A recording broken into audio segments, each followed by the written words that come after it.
Chegamos ao momento ápice. Estamos subindo a ladeira. Estamos no meio da montanha, caminho no cimo do outeiro, para ouvir agora a palavra de Deus. A palavra é fonte, a palavra é vida, a palavra é razão. E esta manhã vamos falar sobre Jesus em sua encarnação, crucificação, ressurreição e a sua salvação.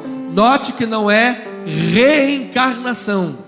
Nós não cremos em reencarnação. Biblicamente, reencarnação não existe.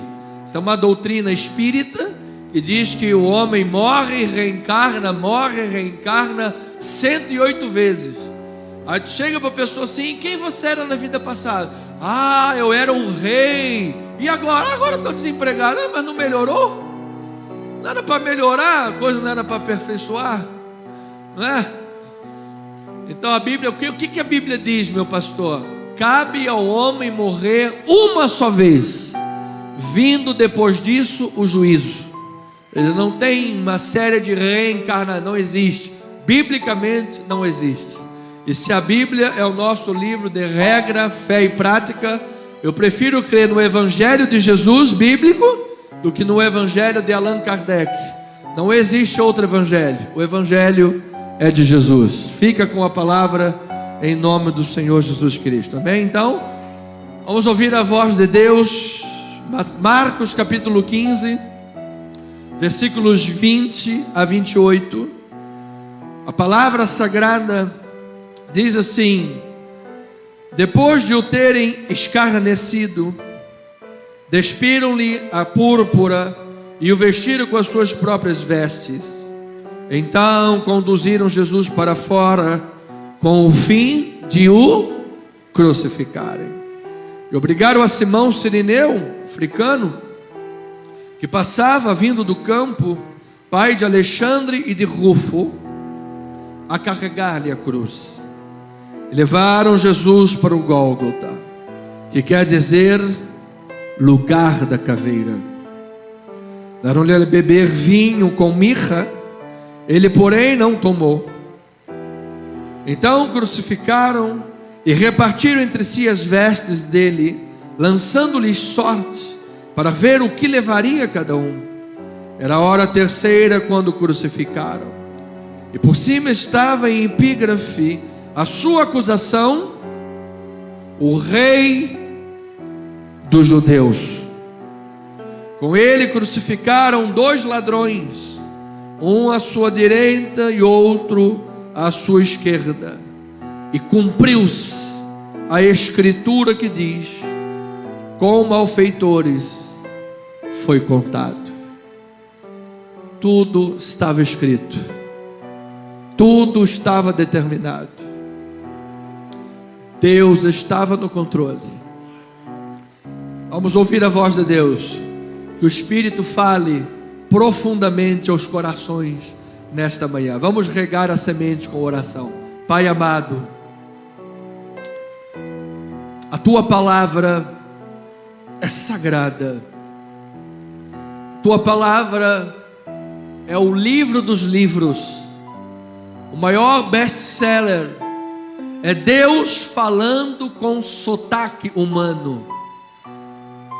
Assim, ó Pai, 40 autores diferentes épocas, diferentes tempos, diferentes momentos e culturas.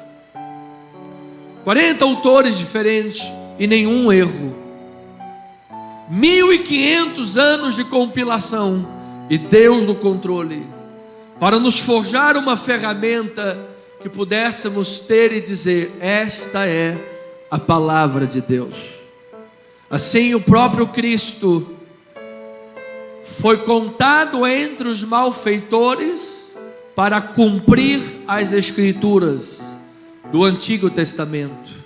Assim sendo, ó Pai, estamos nós aqui, século 21, debaixo das profecias, debaixo das Escrituras, vivendo o mover profético da palavra.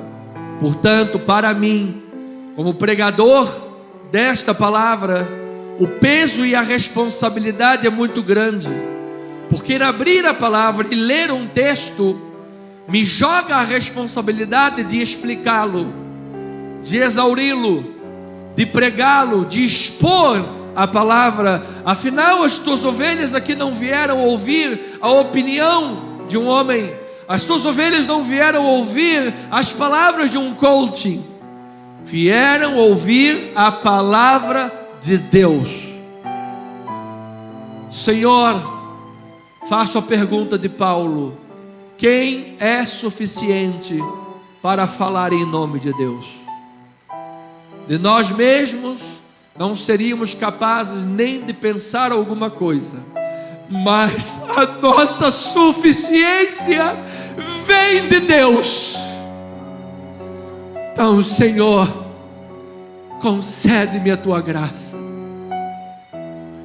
concede-me agora o teu favor, para poder falar em teu nome, com as tuas ovelhas, na tua casa, para falar sobre a tua obra de encarnação, crucificação, ressurreição, para finalmente entender que é nisto que está a tua salvação. Assim oramos em nome de Jesus, para a glória de Deus, e o povo do Senhor diga amém, amém e amém. Louvado seja o Senhor. Obrigado, amada pastora. Igreja de Deus, povo de Cristo, povo santo, povo amado, mais do que vencedor em Cristo Jesus, que a Bíblia nos chama de sal da terra e luz para este mundo. Nós temos caminhado ao longo de muitos meses sobre o livro de Marcos. Estamos debruçados neste evangelho, capítulo por capítulo, fração de texto por fração de texto, como esta manhã, versículos 20 a 28. E o nosso intuito é oferecer à igreja crescimento bíblico, crescimento espiritual. Poderíamos falar muitas coisas sobre o significado deste intuito. Uma delas, Paulo disse: tomai toda a armadura de Deus, para poderes resistir no dia mau, e depois de terdes vencido tudo, permanecer inabaláveis. Poderíamos citar Jesus também, quando disse: aquele que ouve estas minhas palavras e as pratica, é comparado a um homem prudente, que edificou a sua casa sobre a rocha. E aí é mar azul, é tranquilo a vida toda? Não. Diz Jesus: caiu a chuva, transbordaram os rios e sopraram os ventos, mas aquela casa não caiu, porque fora edificada sobre a rocha. Eu declaro a tua casa, a tua vida, nosso ministério, nossas famílias, sobre a rocha. Agora, isso implica numa responsabilidade muito grande, não apenas para mim, mas para a igreja também. Porque Jesus disse: aquele que ouve estas minhas palavras e não as pratica, será comparado a um homem imprudente, que edificou a sua casa sobre a areia, e caiu a chuva, caiu. Transbordaram os rios, transbordaram. Soprou os ventos, sim, soprou. E a casa caiu. Por quê? Porque foi edificada sobre a areia. Fizeram um cursinho com Sérgio Naia, pegaram a areia da barra para levantar o prédio. E o que cai depois? Cai tudo. Não queremos fazer cursinho com o Naia. Nós queremos aprender com Jesus. Então, amada igreja, eu quero lhes dizer em primeiro lugar que Deus é soberano. Ele é soberano sobre tudo, Ele é soberano sobre todos. Ele é soberano, inclusive, até sobre o mal presente no mundo. O mal presente no mundo tem os seus dias contados. Graças a Deus por isso. E na vinda, segunda vinda do nosso Senhor Jesus, com o sopro da sua boca, todo mal será aniquilado. Às vezes nós nos questionamos pelas nossas limitações, porque parece que só morre gente boa, gente ruim não morre, não é verdade? Traste não morre. Eu tenho a sensação bíblica que Deus dá chance e tempo para essa gente se arrepender. Mas ao mesmo tempo que Deus dá chance e tempo para essa gente se arrepender, se morre lá sem se arrepender, maior será a punição dela no último dia. Ou você acha que Hitler vai ter a mesma punição do que o cara que roubou manteiga? Claro que não. Haverá mais rigor no inferno, assim como haverá maiores galardões no céu. E pela graça de Deus em Cristo Jesus, todos aqueles que estão lavados e remidos pelo sangue do Cordeiro, o teu lugar é no céu com Jesus, amado. Diga glória a Deus por isso. Nós precisamos saber que todas as coisas estão debaixo do controle de Deus. Então, não foi diferente no julgamento e na crucificação de Jesus. Poderíamos dizer, que terrível, um homem tão bom como Jesus, o amor em pessoa, sendo difamado, cuspido, esbofeteado, socado, as tantas crucificado. Onde é que está Deus quando isso tudo aconteceu? Aonde? No controle e determinando que ele fosse crucificado. Porque se Jesus não fosse crucificado, coitadinhos de todos nós. Mas diga então, graças a Deus por Jesus. Então, há coisas que fogem do nosso entendimento, há coisas que fogem, a princípio, em primeiro momento, quando a gente olha, foge do nosso entendimento. Nós não podemos ter a pretensão de abrir uma caixinha aqui de presente, pegar Deus e colocar dentro da caixinha, falar, olha, Deus está dentro da minha caixa, e eu que digo, Deus é isso, qualquer coisa que eu não diga não é Deus. Coitado. Deus supera todos os nossos entendimentos, amado. E o que Paulo a Roma garante é o seguinte: nós não sabemos a vontade de Deus por completo, mas o Espírito Santo sabe a vontade de Deus. E o Espírito Santo, que conhece a vontade de Deus, intercede por nós com gemidos inexprimíveis. E ele nos garante uma coisa, lá no versículo 28: todas as coisas cooperam para o bem daqueles que amam a Deus, daqueles que são chamados segundo o seu propósito. Glória a Deus. Então eu quero declarar, amado, dentro das nossas limitações, ao mesmo tempo dentro da nossa consciência iluminada em Cristo, Deus está no controle da tua vida, amado. Por isso tem aquele corinho tão lindo: segura na mão de Deus, segura na mão de Deus, e ela te sustentará. Não temas, segue adiante e não olhes para trás, mas segura na mão de Deus e vai. Ele está no controle. Então ele controla os acontecimentos, ele conduz cada aspecto, e ele conduziu cada aspecto da crucificação e julgamento de Jesus. Para quê? Para realizar os seus propósitos redentores.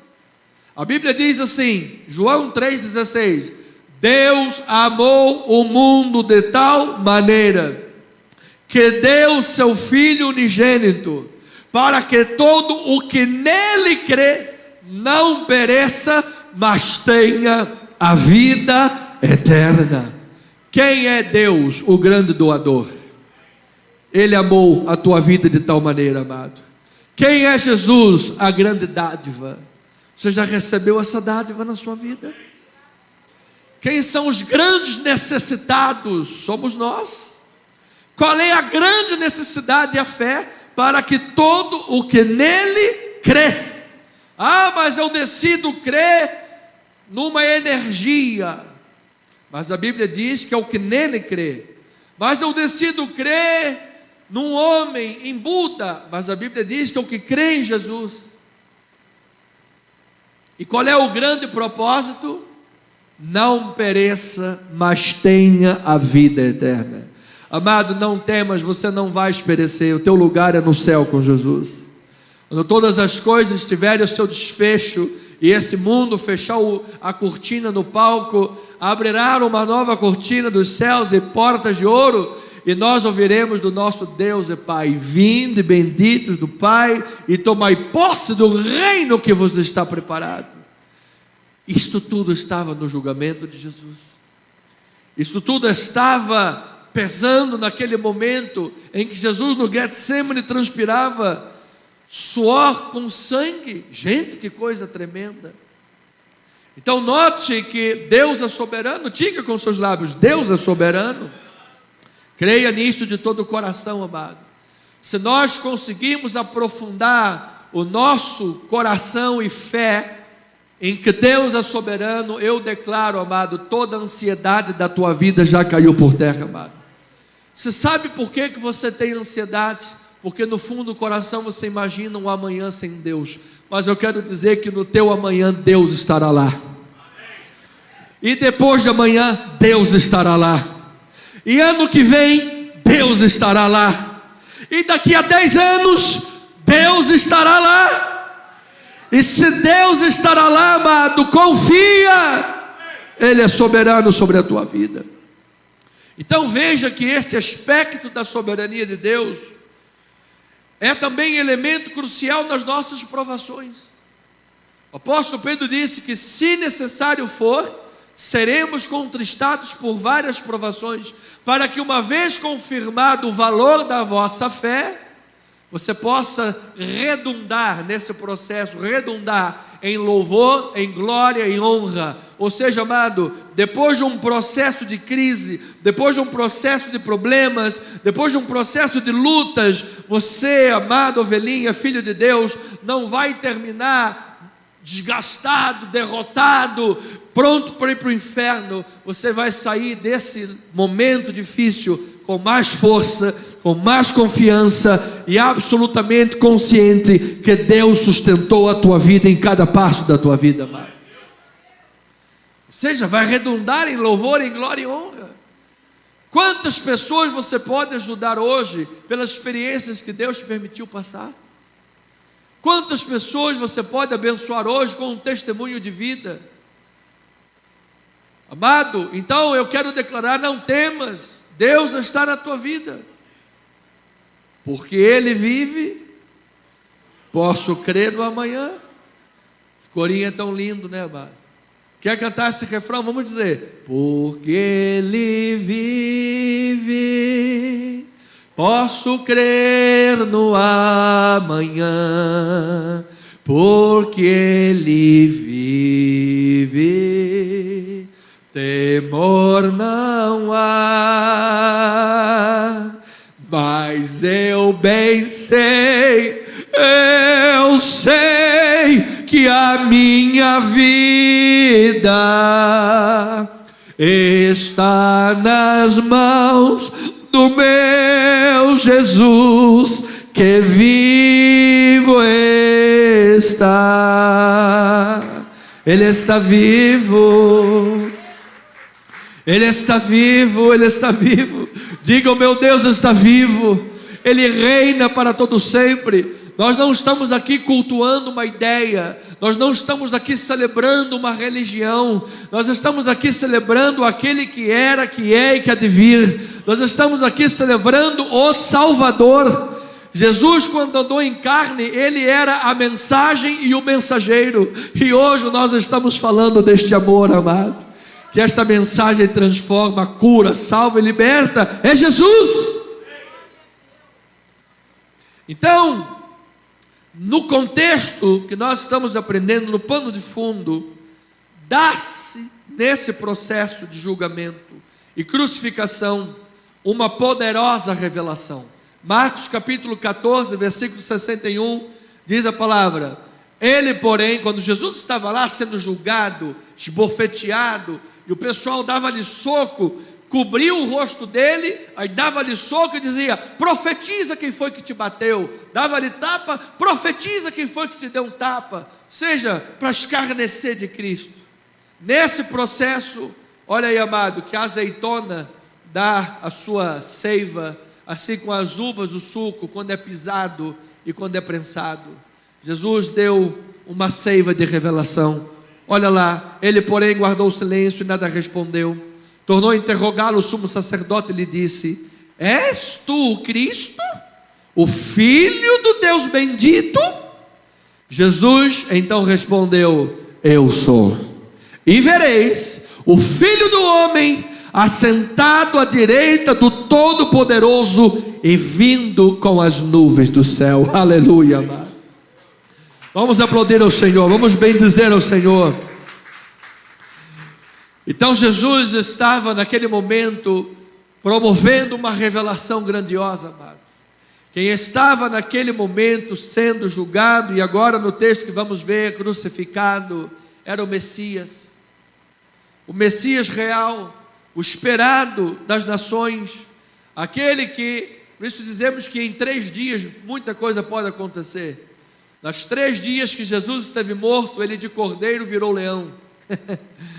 E na segunda vinda ele não virá mais como cordeiro, na segunda vinda ele virá como leão, virá como juízo escatológico.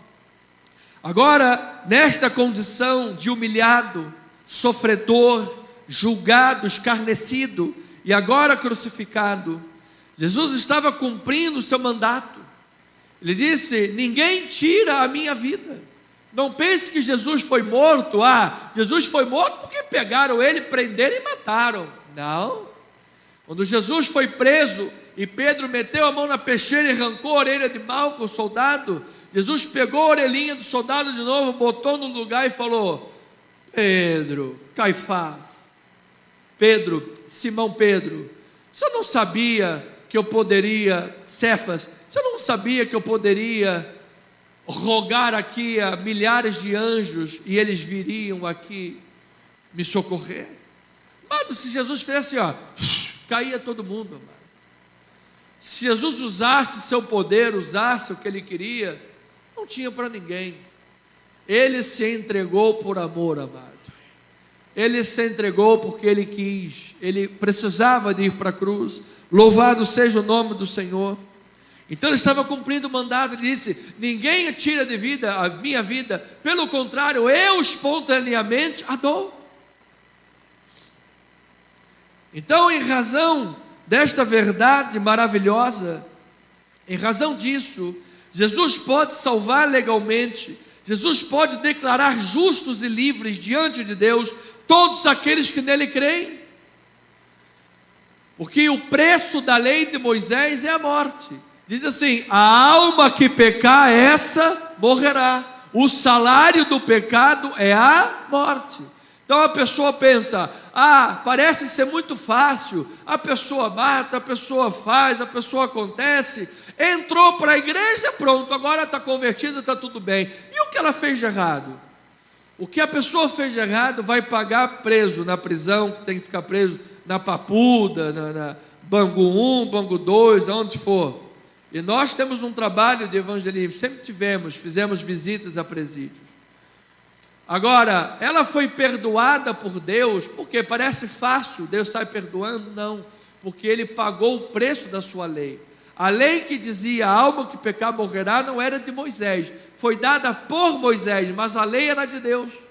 A lei refletia o caráter de Deus, e Deus não pode se contradizer, ele não compactua com o pecado. Então como é que Deus pode perdoar o pecador que fez, aconteceu, e continuar sendo justo?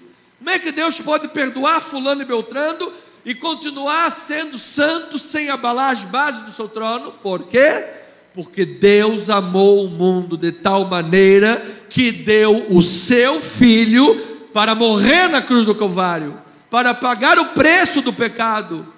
Ele não tinha pecado, era o justo morrendo pelo pecador. E agora todo aquele que crê nesta obra recebe a justiça da lei, a justiça legal, está plena e legalmente perdoado em Cristo Jesus, se você crê na obra do Senhor. Se você crê em Cristo Jesus. Agora note que a cruz do Calvário não absolve o pecador automaticamente. Porque Jesus morreu na cruz, então está todo mundo perdoado. Não é automático. Mas por meio da cruz, recebe-se a oferta do perdão e a oferta da reconciliação. E quem é que recebe essa oferta? Por meio da fé. A Bíblia diz assim: pela graça sois salvos mediante a fé. E isto não vem de vós, é o que? Um dom de Deus. Ou seja, você é salvo pela graça mediante a fé. Se você crê em Jesus, você está salvo, amado. Se você crê no sacrifício de Jesus, você está salvo. E não é aceita Jesus. Você aceita Jesus, por favor, aceita. Ele está batendo na porta, tadinho de Jesus. Aceita, vai, dá essa chance para Jesus, tadinho de Jesus. Não, amado. Nós é que somos miseráveis. Nós é que somos pecadores. Jesus, obrigado porque o Senhor me aceitou, Pai. Um pedaço de carne putrefato, um pedaço de carne pecador, mas o Senhor me aceitou na sua glória. Obrigado, Senhor, eu te recebo no meu coração. Habita na minha vida, seja o Senhor da minha vida, assim como o meu Salvador. Não apenas o meu Salvador, porque muitos querem apenas o Jesus Salvador, o Jesus que livra do inferno, mas não querem o Jesus Senhor, que diz: aquele que quiser seguir-me, tome a sua cruz e siga-me. Aquele que me negar diante dos homens, eu o negarei diante do meu Pai. Você não pode ter vergonha de andar com a Bíblia. Você tem que pegar a Bíblia bem grande, botar, cola na, igual aquela mulher, bota o...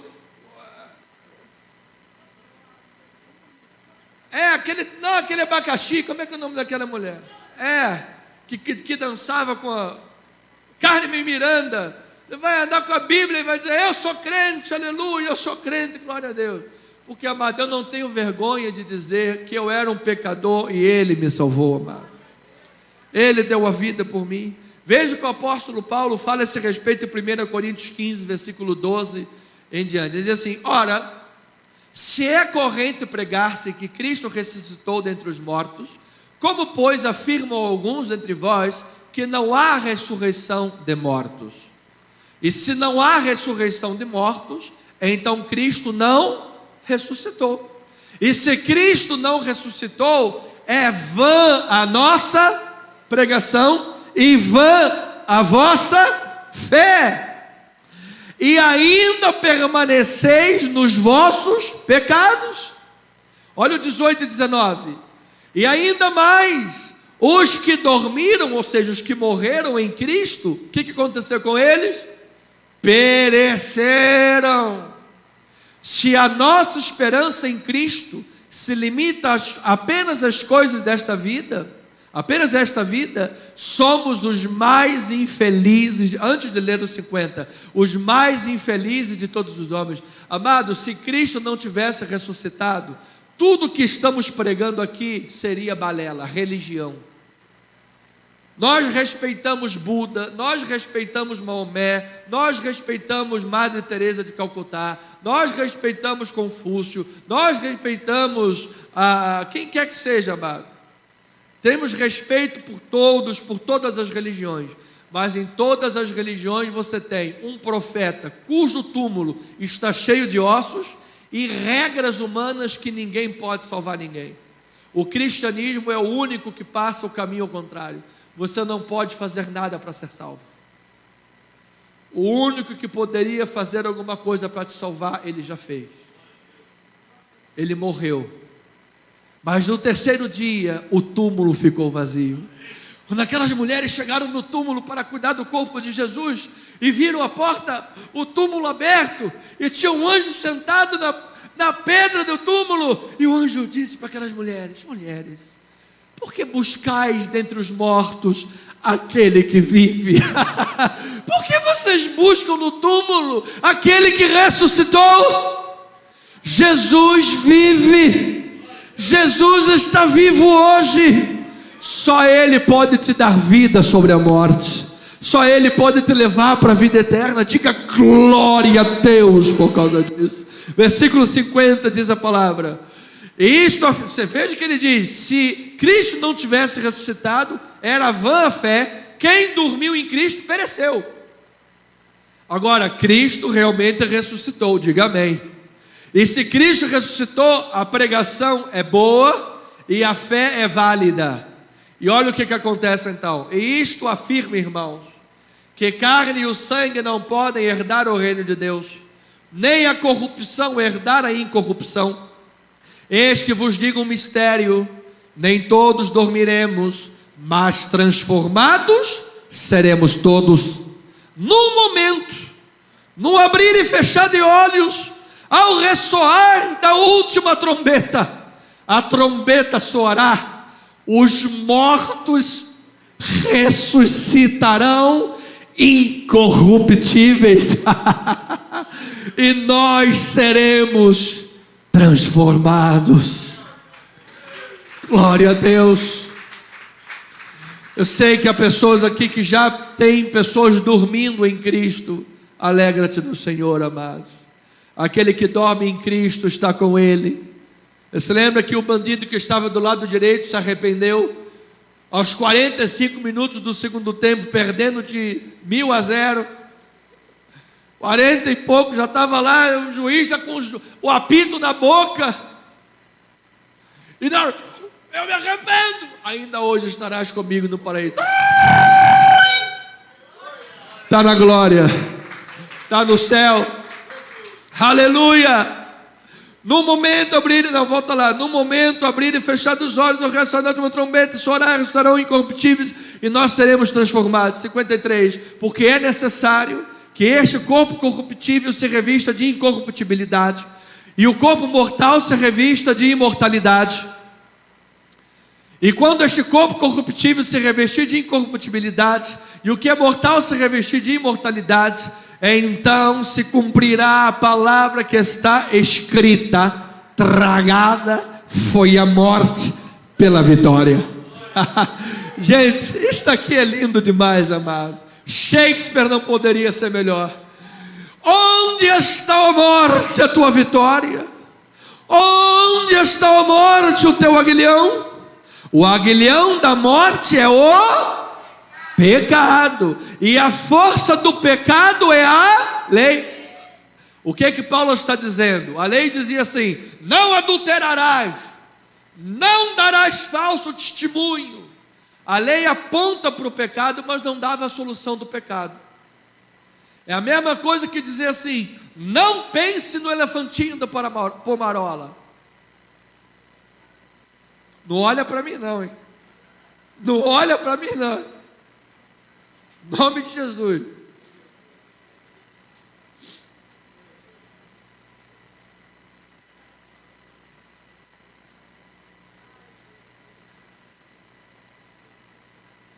Você pensa na hora, mano. Não pense numa bola de futebol. Já pensou? Não pense na espada Highlander. Já pensou? Ou seja, a lei dizia: não adultera. Aí o cara fica pensando: opa, vou adulterar. Aí passa a irmãzinha assim: oh glória, aleluia. Porque a lei, a graça de Deus é diferente. Ou seja, a lei serviu para quê? Para provar que as coisas externas não promovem milagre interno. Deus abriu o mar vermelho, fechou a boca do leão e fez, aconteceu. Chegou no deserto, o povo murmurando. Gente, dá raiva desse povo às vezes.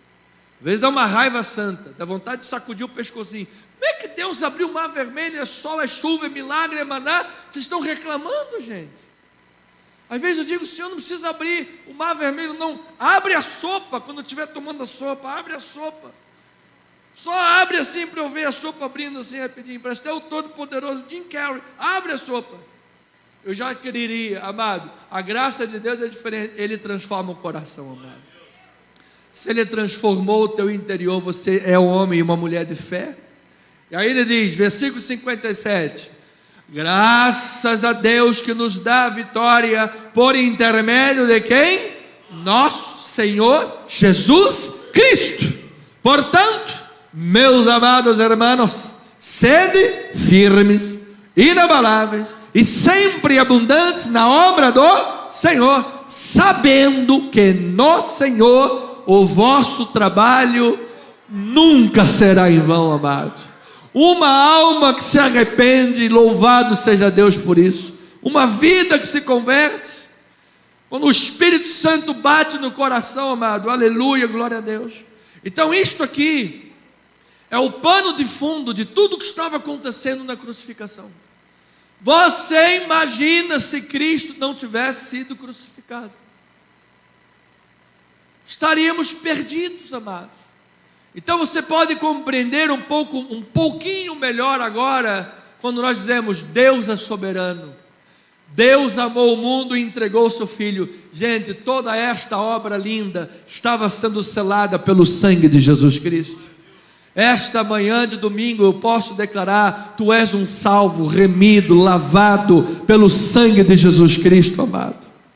Então, nós estamos agora, capítulo 15, no acontecimento central de toda a história da humanidade, bem como ponto central da eternidade. Note que no passado eterno, Deus providenciou a remissão dos pecados, determinando a sua entrada na história e no tempo, para tomar sobre si a condenação, pagando o alto preço dos pecados. Antes da fundação do mundo, Deus já havia providenciado a provisão da cruz e determinado a sua entrada no tempo e na história em Cristo, a encarnação. Note isso em Apocalipse 13, versículo 8: e adorá-la-ão todos os que habitam sobre a terra, aqueles cujos nomes não foram escritos no livro da vida do Cordeiro. Vão adorar a besta que não está escrito no livro, que foi morto, o Cordeiro, que foi morto desde a fundação do mundo.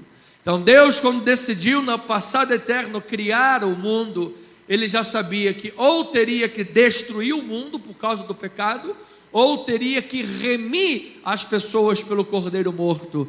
Graças a Deus que Ele optou pela segunda possibilidade. Ele decidiu morrer por nós, amados, tomar o nosso lugar na morte. Então o propósito divino de salvação se cumpre aonde, meu pastor? Na morte de Jesus. Todo o propósito de salvação, que inclui você e eu, se cumpre na morte de Jesus. E a cena da crucificação revela o juízo e o horror do acontecimento, o juízo e o horror do pecado. Amado, Deus não compactua com o pecado. A salvação é por graça, mas a salvação não foi de graça. Nós, século 21, não valorizamos a graça como deveria. Nós, no século 21, não valorizamos a graça como povos antigos valorizaram. Quanto sangue rolou por causa da palavra de Deus? Quanto sangue foi derramado por causa de Jesus Cristo? Pela obra da fé. E hoje nós, choveu, não vem à igreja. Está sol, também não vem à igreja. Então precisamos de compreender o valor e o propósito deste acontecimento. Então a ideia central do texto é: o propósito central da encarnação de Jesus é a morte na cruz. Tudo ocorre conforme a vontade e o plano de Deus. Portanto, a ação é controlada não pelo ódio judaico ou pelo poder romano, mas pela soberania divina. Ou seja, Jesus morre como sacrifício reconciliatório por nossos pecados. Ou seja, Jesus não morreu pela trama de Judas, pela traição de Judas. Jesus não morreu porque os romanos foram prendê-lo, porque havia... Não, amado. Jesus morreu debaixo do propósito divino. Ele estava no controle de todos os acontecimentos. Ou seja, você é salvo não por um acidente. Se você crê em Jesus, você é salvo porque Deus é soberano. Romanos 8:31 diz a palavra do Senhor: que diremos, pois, à vista destas coisas? Se Deus é por nós, quem será contra nós? Aquele que não poupou o seu próprio filho, antes por todos nós o entregou, porventura não nos dará graciosamente com ele todas as coisas? Ou seja, se Deus não poupou Jesus de morrer na cruz do Calvário, você acha que agora ele não vai ouvir a tua oração? Deus está ouvindo as nossas orações, amado. Aí ele diz, versículo 33, quem tentará acusação contra os eleitos de Deus? É Deus quem os justifica. Quem os condenará? É Cristo Jesus quem morreu, ou antes quem ressuscitou, o qual está à direita de Deus e também intercede por nós. Quem nos separará do amor de Cristo? Será a tribulação? Não. A angústia? Não. A perseguição? Não. O comunismo? Não. A fome? Não. A nudez? Também não. Perigo ou espada? Também não. Como está escrito, por amor de ti somos entregues à morte o dia todo. Fomos considerados como ovelhas para o matadouro. Em todas estas coisas, porém, somos o que, amado? Olha, amado, se você sabe que você está em Cristo, nem altura, nem nada vai te separar, você já é mais do que um vencedor. Você não será mais que vencedor quando conseguir comprar um carro, você já é mais do que vencedor. Quando você compra um carro, você é vencedor, mas se você não tivesse Jesus, valeria de nada. Olha, quando eu sair do aluguel, eu serei o vencedor. Vai ser uma vitória, mas se você não tiver Jesus, isso não vale de nada, amado. Você é mais do que vencedor. Aí ele diz, versículo adiante, porque eu estou bem certo. Isto é lindo, nem a morte, nem a vida, nem os anjos, nem os principados, nem as coisas do presente, nem do porvir, nem os poderes, nem a altura, nem a profundidade, nem qualquer outra criatura poderá separar-nos do amor de Deus que está em Cristo Jesus, o nosso Senhor. Vamos dar uma linda salva de palmas a Ele, amado. Como eu amo ao Senhor, amado. Como eu amo estas verdades. Como eu me agarro a essas verdades todos os dias. Que na vida humana nós passamos a altura, a profundidade, e vai o problema, e vem, amado. Mas se em todas as coisas eu estou certo, amado, eu vou lhe dizer uma coisa: não abandone a tua confiança, não venda a tua confiança por nada. Tem gente que para fazer fama vende a alma para o diabo. Aí chega lá na frente do grupo, pega o morcego, chupa o sangue do morcego na frente da galera. Não, tem gente que faz isso mesmo, show de rock pesado.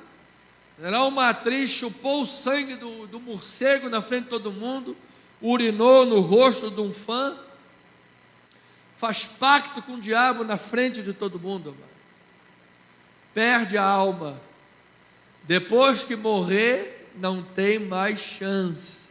Não tem missa de sétimo dia, pode chamar o Papa, pode chamar o Bergoglio, pode chamar quem for, amado. Não tem a extrema unção, pode chamar a Cúria Romana, pode chamar quem for. Morreu sem Jesus, morreu. Agora pode ser que na hora 1/10, lá na cruz, já quase morrendo, de verdade, eu acredito, Senhor. Não é para deixar para se converter depois de ficar velho. Não, eu estou muito novo, o negócio é o seguinte, cai, levanta, bebe, levanta, cai. Nada disso, amado. Jesus quer a tua vida hoje. Eu quero, Senhor, que a minha vida esteja nas tuas mãos hoje. Eu não sei se eu vou dormir e acordar onde. Vai que durma, acorda, o elevador desceu lá embaixo. Acho que o cara chegou lá na porta do céu e São Pedro falou: não, aqui é época de eleição, você pode escolher. Você vai pegar o elevador, vai descer lá para baixo, fica, não, eu quero ficar no céu. Não, tem que passar o processo de eleição. Pega o elevador, vai lá para baixo, fica um dia lá com o Satanás lá, e depois você vem aqui e fica um dia no céu. Então, aí pegou, quando abriu a porta, ele viu um campo de golfe grande. E Satanás estava lá com aquele boné, fazendo um churrasquinho, meu amigo, chega aí, pega lá uma picanha. E aí ele viu todos os amigos dele lá, né, comendo churrasquinho, wagyu, a picanha, tomando lá caipirinha, cervejinha, bababá, todo mundo no sambinha da garrafa, dança do cachorrão, coisa linda. O dia passou rápido, gente. Quando viu, o dia já tinha ido embora. Eu nunca pensei que o inferno fosse uma coisa tão legal. Aí pegou o elevador de novo, foi para o céu. Aí chegou lá, São Pedro, agora você vai ficar um dia no céu. Tá bom, vamos lá ver. Aí está em cima de uma nuvem, cantando um corinho. Glória, glória, aleluia. Aí entrou na outra nuvem, está num ciclo de oração. Senhor, Deus é maravilhoso. Tua presença é linda e maravilhosa. Aí está no outro ciclo de estudo da palavra. Glória a Deus, aleluia, santo é o Senhor. Passou um dia tranquilo. Aí no final, na hora da escolha, ele falou: gente, eu não sabia que o inferno era tão legal. Deus, olha, o negócio é o seguinte: o céu é bom, gostei, mas lá embaixo estão todos os meus amigos, todo meu conhecido, está tudo lá, churrasquinho, aquela coisa, eu prefiro o inferno. Depois que for para lá, não tem como voltar mais. Não, tá bom, eu vou para lá.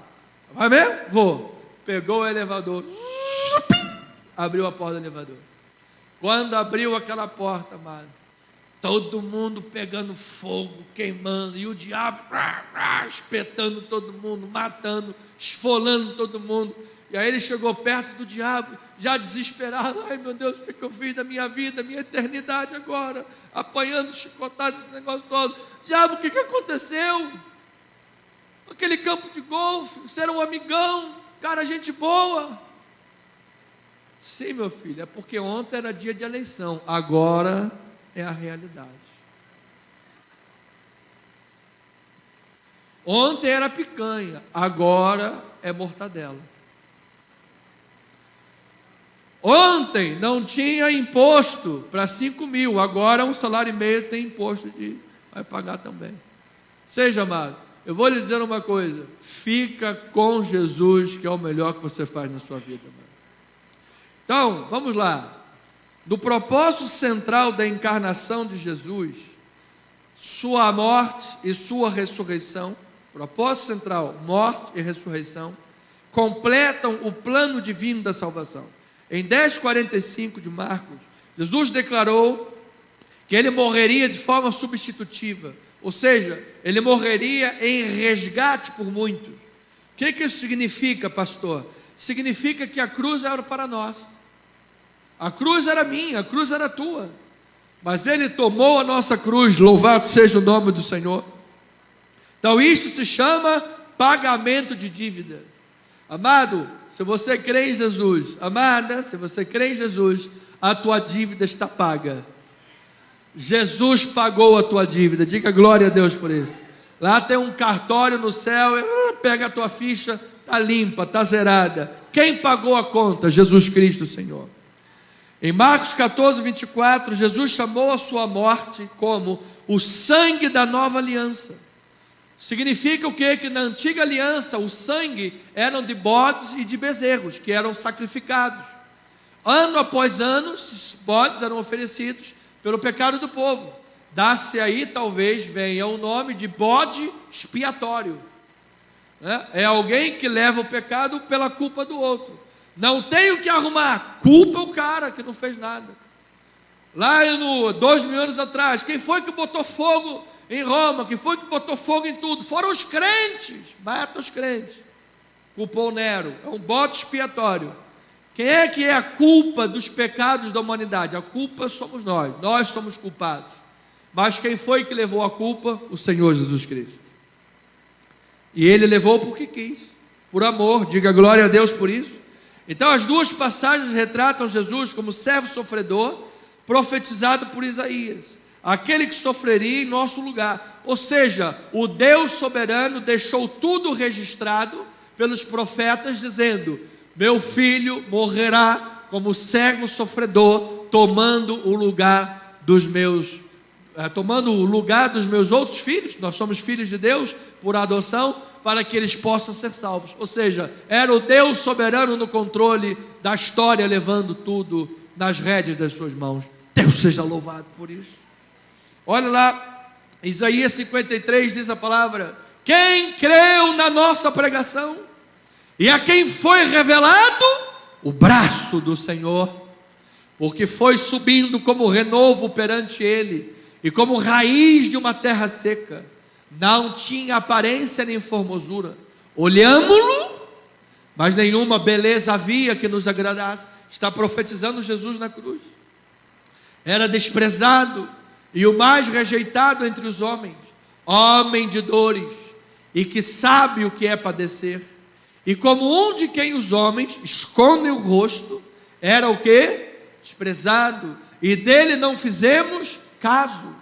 Certamente ele tomou sobre si as nossas enfermidades, e as nossas dores levou sobre si, e nós o reputávamos por aflito, ferido de Deus e oprimido, mas ele foi transpassado pelas nossas transgressões, e foi moído pelas nossas iniquidades. O castigo que nos traz a paz estava sobre ele, e pelas suas pisaduras fomos sarados. Diga glória a Deus por isso, amado. Todos nós andávamos desgarrados como ovelhas, cada um se desviava pelo caminho, um no álcool, outro no cigarro, outro na mentira, outro na pornografia, outro no adultério, cada um pelo seu caminho errado. Mas o Senhor fez cair sobre ele o quê? A iniquidade de todos nós. Ele foi oprimido e humilhado, mas não abriu a boca. Como cordeiro foi levado ao matadouro, e como ovelha muda perante os seus tosquiadores, ele não abriu a boca. Todavia, ao Senhor agradou moê-lo. A minha pergunta é: a quem agradou moer Jesus? E que a Bíblia diz? Ao Senhor. As mãos que seguravam aquele martelo era a mão de Deus. Ao Senhor agradou moê-lo, fazendo-o enfermar. Quando der ele a sua alma como oferta pelo pecado, verá a sua posteridade, prolongará os seus dias, e a vontade do Senhor prosperará nas suas mãos. Ele verá o fruto do seu penoso trabalho, da sua alma, e ficará como? Satisfeito. O meu servo justo, com o seu conhecimento, justificará a muitos, não a todo o planeta Terra, a muitos, e esses muitos são aqueles que creem, porque as iniquidades deles levará sobre si. A minha pergunta é: Jesus já levou sobre si as tuas iniquidades? Como pastor, como é que eu posso fazer isso se você crê em Jesus como teu Salvador? Então o Rei das Nações é crucificado como uma ameaça para Roma, porque Roma não queria um outro rei, só César, e foi crucificado como abominação para os judeus. Porém, para os que creem no Evangelho, Jesus é o poder de Deus para a salvação.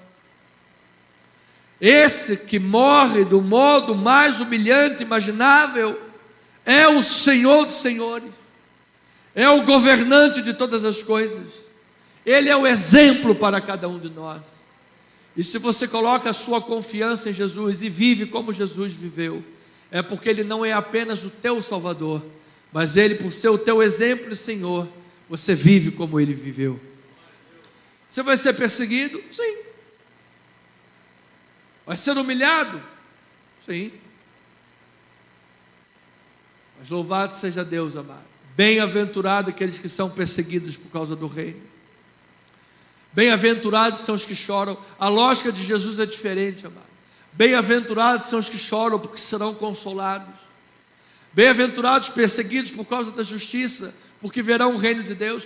Agora, se você é perseguido porque você realmente é mentiroso, se você está sendo humilhado porque realmente você fez, isso aconteceu, que glória tem?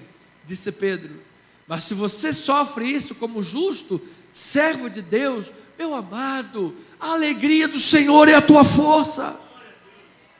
Alegra-te no Senhor. Não te preocupes com a tua reputação, antes te preocupe com a tua consciência. Veja o que Paulo disse aos Filipenses 2,5: tende em vós mesmos o mesmo sentimento que houve também em quem? Cristo Jesus. Pois Ele, olha o que Cristo Jesus fez por você e por mim na sua encarnação. Pois Ele, subsistindo em forma de Deus, não julgou como usurpação o ser igual a Deus. Antes, a si mesmo se esvaziou. Ouça, ninguém esvaziou Jesus. Ele a si mesmo se esvaziou, assumindo a forma de quê? Servo, tornando-se em semelhança de quem? Homens. Olha aí o teu irmão do teu lado, olha aí, gente, olha aí, bonitinho, né? Imagina a segunda pessoa da Trindade, Deus Pai, Deus Filho, assumir uma figura humana por amor de você e de mim. Aquele que, você já viu agora aquele telescópio Hubble lá? Que ele vê lá não sei o que, quantos milhões. O universo do universo não pode conter Jesus, mas Ele se colocou num corpo de homem por amor a você. O Rei das Nações, ó Rei das Nações, o Rei das Nações, nasceu envolto em lenço e posto numa manjedoura. O que é uma manjedoura, pastor? É uma marmita de animal, numa marmita de bode de animal. O rei nasceu assim. Gente, por quê? Porque Ele amou você, amado. Diga glória a Deus por isso. Reconhecido em figura humana, versículo 8. A si mesmo se humilhou, tornando-se obediente até a morte. E morte de quê? De cruz. Depois, pelo que também Deus o exaltou sobremaneira, Ele deu o nome que está acima de todo nome, para que ao nome de Jesus, Yeshua HaMashiach, se dobre todo o joelho, nos céus, na terra e debaixo da terra, e toda língua confesse que Jesus Cristo é Senhor, para a glória de quem? Para a glória de Deus Pai. Então, para a glória de Deus Pai, diga: Jesus é Senhor da minha vida, amado. Agora, pastor, eu fiquei com uma dúvida. A Bíblia diz que toda língua vai confessar que Jesus é o Senhor. A diferença é em que tempo você vai confessar. Porque se você confessa hoje sem vê-lo, você é bem-aventurado. Bem-aventurado aqueles que não viram, mas creram. Mas se você esperar o céu se rasgar e o Filho do Homem aparecer e os teus olhos veem, você vai lamentar. Porque até aqueles quanto os transgressaram o verão. Aí não haverá mais tempo. Então, amado, o tempo da graça é hoje. Diga glória a Deus por isso. Então, 5 minutos sem a cruz não haveria esperança para a humanidade pecadora. E por meio da cruz, o plano eterno de Deus para a sua criação se realiza. Por isso, a cruz do Calvário tem ali o acontecimento central da história e a base para a participação nossa na eternidade. Todas as religiões do mundo procuram criar um caminho para o homem chegar a Deus. Para chegar a Deus, você tem que subir a escadaria da penha de joelhos no milho. Para chegar a Deus, você tem que se autoflagelar. Para chegar a Deus, você tem que fazer isso, fazer aquilo. Não, amado. Para chegar a Deus, só Jesus poderia construir o caminho. Você lembra aquela escada que Jacó sonhou? Que havia uma escada que ligava a terra e o céu. Aquela escada que ligava a terra e o céu era Jesus, era a cruz do Calvário. Só Deus fez o caminho de ligação, amado. Só Ele é a verdade, Ele é a vida. Então, no propósito central da encarnação de Jesus, a cena da crucificação revela o juízo e o horror desse acontecimento por causa do pecado.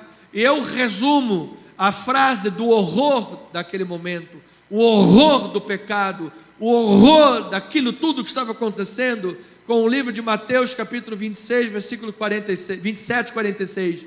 Por volta da hora 9, clamou Jesus em alta voz, dizendo: Eli, Eli, lama sabachthani. O que quer dizer: Deus meu, por que me desamparaste? Gente do céu, quem está falando isso é Jesus. Deus meu, por que me desamparaste? Amados, a ira de Deus contra o pecado estava sendo aplicada sobre Jesus. Você sabe que todo o Antigo Testamento é uma sombra que aponta para Jesus. Você lembra lá quando Abraão estendeu o cutelo para imolar Isaque? E no momento que ele ia imolar Isaque, um anjo apareceu e disse: Abraão, não faça nada ao menino, está ali a provisão. E a partir daquele momento, aquele monte passou a chamar Jeová Jiré, o Deus proverá. Acontece que naquele mesmo monte, naquele mesmo lugar, milhares de anos depois, no monte, agora no Gólgota, melhor dizendo, no Monte Gólgota, o Monte da Caveira, que o Monte Moriá fica em Jerusalém, mas agora no Monte Gólgota da Caveira, o cutelo se estendeu de novo, para imolar o filho. A diferença é que não houve anjo bradando, a diferença é que o cutelo não parou, e Jesus foi imolado, mas ele foi imolado de uma vez por todas, tendo obtido eterna redenção. Então a ira de Deus era aplicada sobre Jesus. Cristo está representando os pecadores, tomando de fato o lugar deles.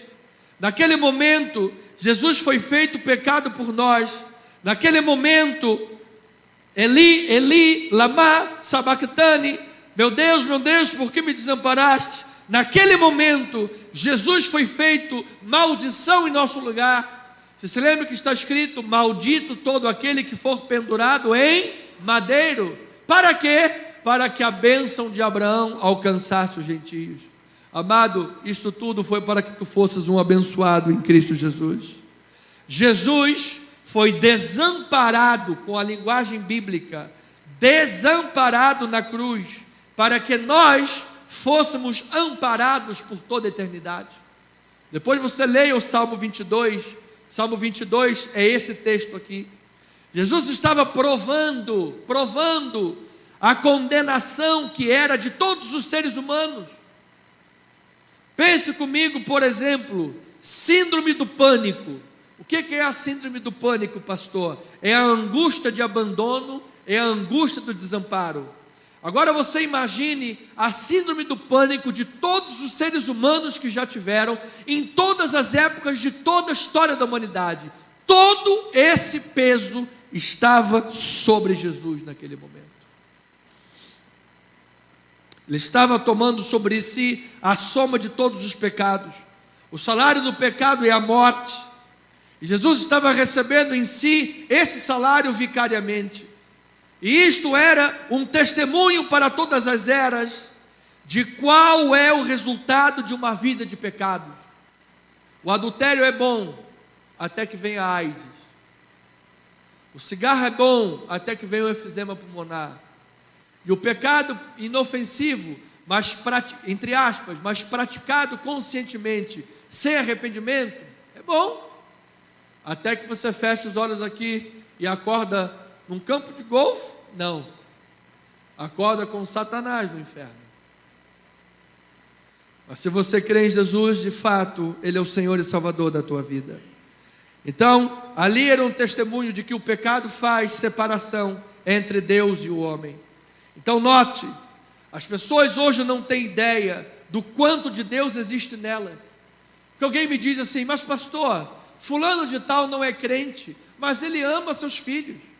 Fulana de tal não é crente, mas ela não rouba ninguém, não faz nada de errado, é um excelente trabalhador. Sim, mas nós estamos debaixo de pecado. Nós temos o pecado essencial, e todos nós já cometemos pecado. Quem é que nunca pecou? Mas quem é que dá essa capacidade da pessoa de amar? Porque o amor vem de Deus. É verdade. O profeta Joel diz que o Espírito de Deus seria derramado sobre toda carne. Isso se chama graça comum. Hoje existe uma graça comum do Espírito sobre toda a carne. Mas isso não é suficiente para a salvação. Pelo contrário, será mais um item na condenação daqueles que não creem em Jesus. Porque Deus falará: mas eu te dei capacidade de amar. Você não percebeu que foi eu que te dei isso?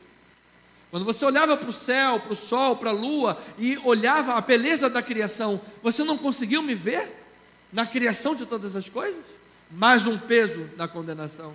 Eu mostrei para você, cara, a resposta da prova toda estava diante de você e você não conseguiu ver. Porque só é salvo quem crê na palavra especial, qual?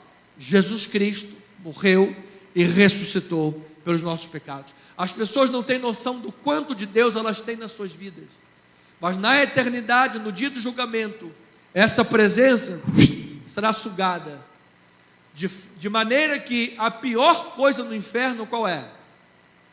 Normalmente as pessoas respondem: ih, pastor, a pior coisa no inferno é o diabo, com aquele tridente, o capetão.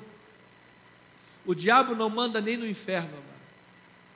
O diabo não manda nem no inferno.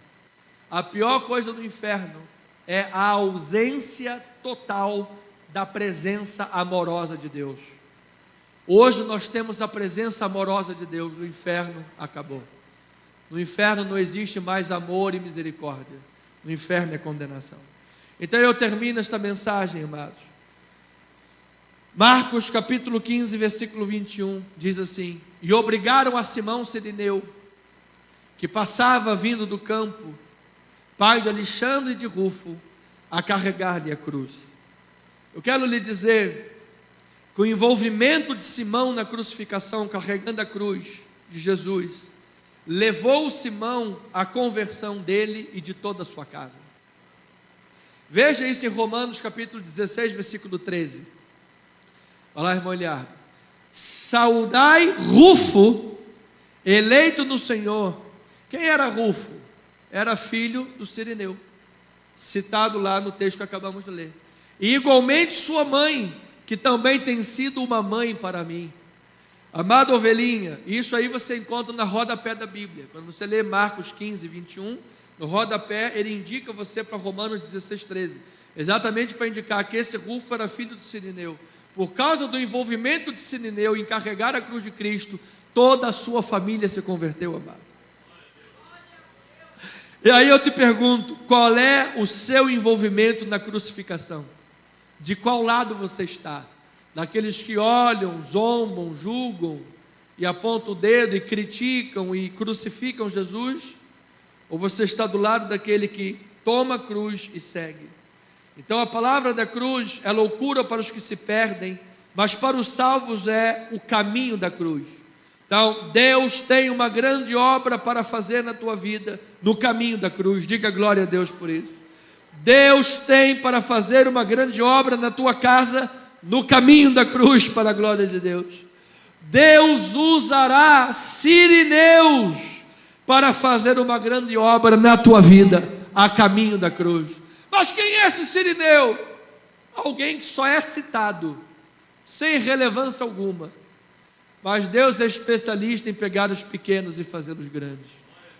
1 Coríntios 1, 18 a 31 diz a palavra da cruz é loucura para os que se perdem, mas para nós que somos salvos, e quem é salvo diga amém.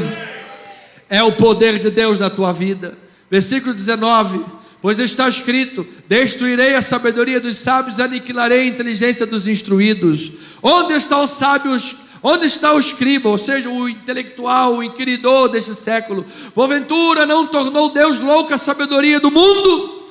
Visto como na sabedoria de Deus o mundo não conheceu por sua própria sabedoria, o mundo não conhece pela própria sabedoria. Aprove a Deus salvar os que creem pela loucura da pregação. Aleluia! Porque tanto os judeus pedem sinais, como os gregos buscam sabedoria, mas nós pregamos a Cristo crucificado, escândalo para os judeus e loucura para os gentios, mas para os que foram chamados, tanto judeus como gregos, pregamos a Cristo, poder de Deus e sabedoria de Deus, porque a loucura de Deus é mais sábia do que os homens, e a fraqueza de Deus, Jesus em carne, é mais forte do que os homens. Irmãos, reparai, pois, na vossa vocação, visto que não foram chamados muitos sábios segundo a carne, nem muitos poderosos, nem muitos de nobre nascimento. Pelo contrário, Deus escolheu as coisas loucas do mundo para envergonhar os sábios, e escolheu as coisas fracas do mundo, os sirineus, pouco citados, para envergonhar as fortes. E Deus escolheu as coisas humildes do mundo, e as desprezadas, e aquelas que não são, para reduzir a nada aquelas que são, a fim de que, meu pastor, de que ninguém se vanglorie na presença de Deus, mas vós sois dele. Quem é dele, diga amém. Em Cristo Jesus, o qual se nos tornou da parte de Deus sabedoria, justiça, santificação e redenção, para que, como está escrito, aquele que se gloria, gloria-se em quem? No Senhor.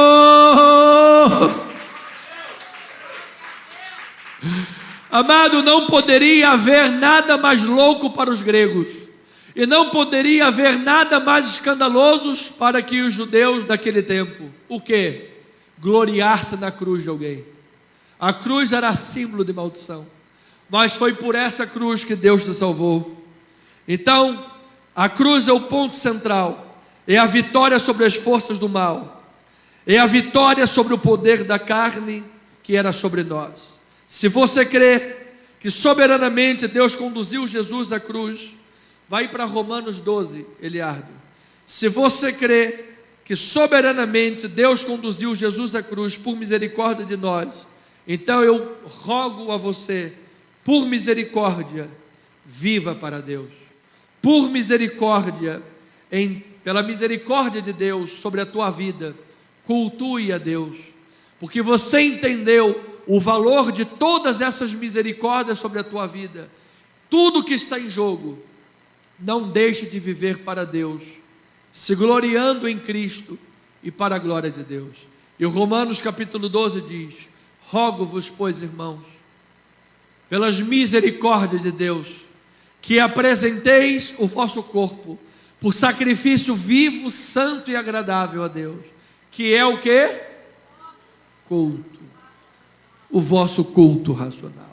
E não vos conformeis com este século, mas transformai-vos pela renovação da vossa mente, para que experimenteis qual seja a boa, agradável e a perfeita vontade de Deus. Que esta vontade de Deus abençoe a tua vida ricamente nesta manhã. Que a palavra da cruz, a mensagem da cruz, faça nascer no teu coração uma nova criatura, regenerado, não mais baseado nas glórias dos homens, no ouro e na prata, nas coisas corruptíveis, coisas que, como a flor da erva, o sol seca e o vento leva. Não vivamos pensando apenas no hoje, aqui no agora, mas na eternidade. Então, no tempo e na eternidade, a cruz é a base central. Se você crer nisso, tu és um abençoado, com toda sorte de bênçãos espirituais, para a glória de Deus. Que assim seja, assim diz o Senhor.